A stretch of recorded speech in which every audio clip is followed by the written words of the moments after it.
کچھ زیادہ ہیں، بات کو تیزی سے آگے لے کے جاتا ہوں۔ نبی کریم صلی اللہ علیہ وسلم نے ارشاد فرمایا، سلسلہ صحیحہ میں 599 نمبر یہ حدیث ہے، امام البانی نے اس حدیث کو صحیح کہا ہے، جو بندہ 10 مرتبہ کون سی سورت پڑھتا ہے؟ قل هو اللہ احد، سب پڑھتے، سورہ اخلاص الحمدللہ مسلمانوں میں عام ہے، بچوں کو ابتدا سے سب سے پہلے یہی سورت سکھلائی جاتی ہے، لیکن اس سورت کا اجر و ثواب کیا ہے؟ صرف 10 مرتبہ جو بندہ یہ سورت ادا کرتا ہے، پڑھتا ہے، نبی کریم صلی اللہ علیہ وسلم نے ارشاد فرمایا اس کے لیے جنت میں ایک محل تیار ہو جاتا ہے۔ حضرت عمر نے سنی، بڑا حیران ہوئے، صرف 10 مرتبہ پڑھنے سے ایک محل؟ اے اللہ کے رسول، پھر آج کے بعد عمر تو یہ سورت پڑھتا ہی رہے گا، ہر وقت اسی سورت کی تلاوت کرتا رہے گا؟ تو نبی کریم صلی اللہ علیہ وسلم نے مفہوماً جواب دیا، تو کیا عمر تو سمجھتا ہے اللہ کے خزانے ختم ہو جائیں گے، اللہ تعالیٰ محل بنانا بند کر دیں گے؟ تو ایک دفعہ 10 مرتبہ پڑھے گا، محل بن گیا، پھر پڑھے گا، پھر نہیں بنے گا؟ تو پڑھتا چلا جا، جتنی مرضی مرتبہ پڑھ، 10 مرتبہ جب بھی گنتی پوری ہوگی اللہ رب العزت جنت میں ایک محل قائم کر دے گا۔ صحابہ اس صورت سے اتنی محبت کیا کرتے تھے، بات آئی ہے تو یہ مسئلہ بھی یاد رکھ لیجئے۔ مسجد قباء کے اندر صحیح حدیث ہے، ایک امام تھے، وہ کیا کیا کرتے تھے؟ سورت فاتحہ پڑھتے اور اس کے بعد قل هو اللہ پڑھتے۔ 2 حدیثیں موجود ہیں، یہ میں پہلی حدیث کا ذکر کر رہا ہوں، غور کرنا۔ ابتدا کرتے تو کس سے کرتے؟ قل هو اللہ سے کرتے، اور اس کے بعد کوئی اور سورت پڑھتے۔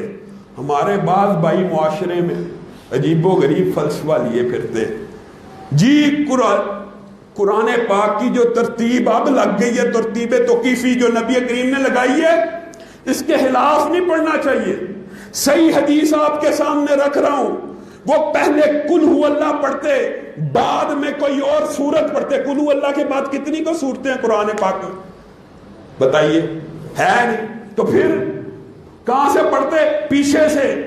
یہ جو ترتیب کا نیا فلسفہ گڑا گیا ہے، یہ تو قرآن کے نزول کے دوران ہو ہی نہیں تھا سکتا۔ وجہ کیا ہے؟ قرآن پاک اس ترتیب سے تو نازل ہی نہیں ہوا۔ قرآن پاک کی تو پہلی آیات نزول کے اعتبار سے اقرا ہے، اقرا سے قرآن شروع ہو رہا ہے، اس کے بعد نازل ہوتا جا رہا ہے۔ یہ ترتیب توقیفی تو نبی کریم صلی اللہ علیہ وسلم نے آخری ایام میں، آخری رمضان میں، آخری ادوار میں لگائی ہے۔ اور یہ صحیح حدیث آپ لوگوں کے سامنے رکھ رہا ہوں۔ مسجد قباء کا امام ایک صحابی ہے، اور وہ تلاوت کی ابتدا کس سے کرتے ہیں؟ قل هو اللہ سے، اور اس کے بعد کوئی اور سورت پڑھتے ہیں۔ اب مسجد قباء کے ارد گرد لوگ رہتے تھے، انہوں نے ان سے استفسار کیا کہ آپ یہ کیا عمل کرتے ہیں؟ ہم جب بھی آپ کے پیچھے نماز پڑھتے ہیں آپ یہی عمل کرتے ہیں۔ کہتے ہیں مجھے امام بدل دو اگر تمہیں منظور نہیں، امام نہیں تھے بدلنا چاہتے، نیک آدمی تھا۔ نبی کریم صلی اللہ علیہ وسلم کے پاس مقدمہ لے کے چلے گئے، نبی کریم نے بلایا، کیوں پڑھتے ہو؟ اے اللہ کے رسول، اے اللہ کے رسول، مجھے یہ سورت اچھی لگتی ہے۔ اچھا، اس کے علاوہ بھی قرآن میں سورتیں ہیں۔ اے اللہ کے رسول، میں اس سورت سے محبت کرتا ہوں، اس میں میرے رب کی اتنی عمدہ صفات بیان ہوئی ہیں، جب بھی میں تلاوت کرتا ہوں میرے دل میں تسکین آتی ہے، سکون آتا ہے۔ اچھا، سچ کہہ رہے ہو؟ سچ کہہ رہے ہو، جاؤ سن لو، اس سورت کی محبت کی وجہ سے اللہ رب العزت نے تمہیں جنت میں داخل کر دیا۔ صرف ایک سورت کی محبت کی وجہ سے انسان جنت میں داخل ہو سکتا ہے، 10 مرتبہ پڑھے جنت میں محل بنا سکتا ہے۔ آئیے دوسری حدیث کی طرف، یہ بھی معاشرے میں فلسفہ موجود ہے جی، ترتیب سے پڑھے، اگلی کے بعد جو مرضی پڑھ لے، پھر اگلی رکعت میں اس سے آگے ہی پڑھنا، پیچھے سے نہیں پڑھنا۔ نبی کریم صلی اللہ علیہ وسلم نے ایک شخص کو، ایک صحابی کو لشکر کا امیر بنایا۔ وہ کیا عمل کیا کرتے تھے؟ یہ مسجد قباء کے امام تو ابتدا قل هو اللہ سے کیا کرتے ہیں، وہ کیا کیا کرتے تھے؟ انتہا قل هو اللہ پہ کرتے۔ کیا مطلب؟ کوئی بھی قرآن سے حصہ پڑھتے، پڑھنے کے بعد بسم اللہ الرحمن الرحیم پڑھ کے قل هو اللہ پڑھتے۔ یعنی پچھلے جو حدیث کا ٹکڑا اس کے اندر ذکر ہے کہ وہ تلاوت کا آغاز قل هو اللہ سے کرتے تھے، یہ لشکر کے امیر انتہا قل هو اللہ پہ کرتے۔ جب انتہا قل هو اللہ پہ کی تو اگلی رکعت میں لا محالہ پھر پیچھے سے پڑھا، یہ فلسفے خود ساخت ہیں، یہ فلسفے من گڑت ہیں کہ قرآن پاک کو ایسے نہیں پڑھنا، ایسے نہیں پڑھنا۔ سورتوں کی ترتیب توقیفی کے اعتبار سے قرآن پاک کو پڑھنے کی کوئی دلیل ہمارے بھائیوں کے پاس موجود نہیں، ہو بھی نہیں سکتی۔ ترتیب نزولی فرق ہے، سورت بقرہ کہاں نازل ہوئی، 30ویں پارے کی صورتیں کہاں نازل ہوئی، وہ آخر میں آ گئی، وہ شروع میں چلی گئی۔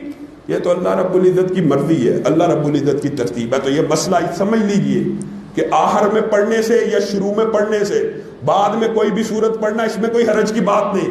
اب اس بندے کے بارے میں بھی نبی کریم کو شکایت کی گئی، یہ ہر رکعت کے آخر میں قل ہو اللہ پڑھتا ہے، ان کو بھی بلایا گیا۔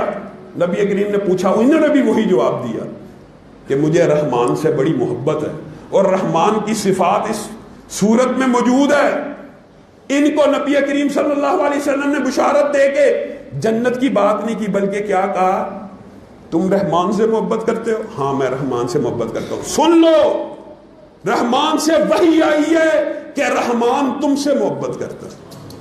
صرف ایک صورت، اللہ ایک صورت سے بھی انسان مخلص ہو جائے تو اللہ رب العزت اس بندے سے محبت کرنا شروع کر دیتا ہے۔